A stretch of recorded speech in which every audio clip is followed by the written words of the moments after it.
les cas d'usage, Lionel, à toi.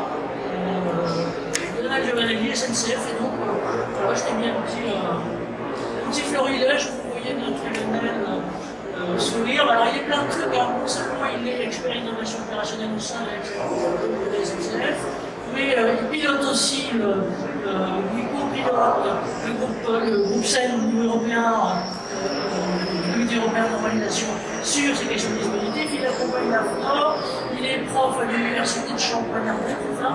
Voilà, enfin bref, il est en exosquelette, l'innovation jusqu'au bout. Oui, donc on parlait d'exosquelette à la SNCF, c'est vrai qu'on a démarré le projet en 2015. Et effectivement, à l'époque, là, on était 49, 50 ans, il ne faut pas l'oublier, mais effectivement, à l'époque, il n'y avait pas grand-chose. Et en fait, qu'est-ce que permettait un exosquelette et que nous permettait-il pas? Et en fait, en préparant un peu la journée d'aujourd'hui, en travaillant sur un autre dossier, j'ai essayé de faire un peu un rétrospectif d'où on en est. En fait, il y a plein de choses qui ont changé. Première chose qui a changé, c'est les demandes. Ce sont les demandes, c'est-à-dire que les demandes qui m'arrivent, que ce soit interne SNCF ou externe, elles sont différentes.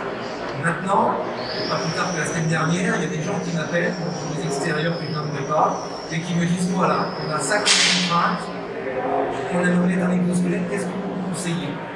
Alors je trouve que la demande est intéressante. Pourquoi? Parce qu'il y a un travail qui a été fait.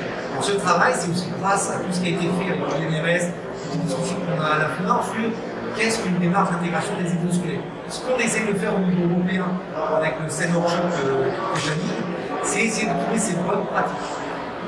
Mais quand on a démarré, en fait... Peut-être si tu veux nous donner des exemples de métiers, les premiers métiers qui t'ont, d'un certain côté, les premières activités qui t'ont demandé, mettez-nous en place, étudions les questions des exosquelettes, et puis comment tu voulais évoluer les choses, mais peut-être là en termes d'activité. Hein.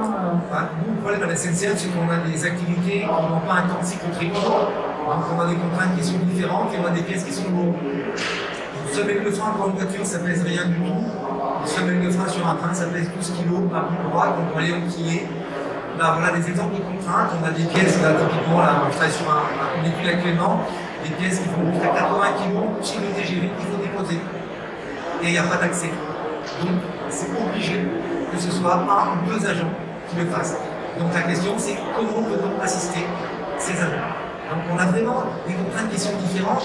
Et en plus, quand on va faire cette activité de semelle de frein ou de déposer des organes en possible TGV, c'est pas un cycle à la minute, on en fait qu'un certain nombre dans la journée.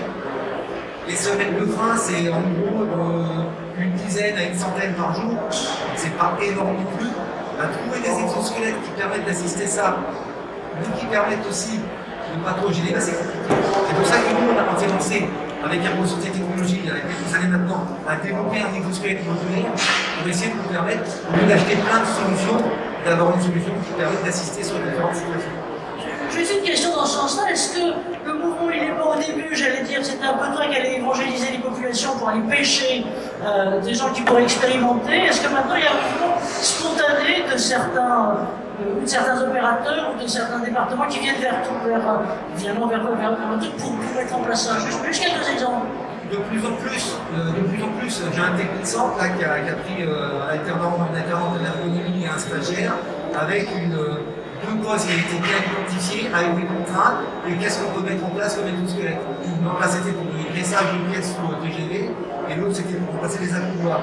Et ce qui est intéressant, c'est qu'effectivement, cette alternante et ce stagiaire, qu'est-ce qu'ils ont fait? Ils ont pris la méthodologie pour la démarche d'intégration que moi j'ai mis en place, que j'ai cadré au niveau SA Voyageurs, et puis ils ont rajouté bien entendu un peu leur patte personnel, parce qu'ils ont appris à la fac, parce qu'ils ont eu le NRS, etc. Et ils ont fait un travail qui est intéressant, puisque là, maintenant, au bout d'1 an et de 6 mois, on est dans la phase de déploiement de ces solutions. Donnez-moi, je vais donner un peu un diagnostic sur vraiment la façon dont s'expriment les besoins, le type de besoin et le type de métier. En 2 mots, tu dirais, voilà, SNCF, c'est je dirais tout ce qui est port de charge lourd, parce qu'on est considéré comme rapport à ça. port de charge, ouais. Et tout ce qui est posture contraignante.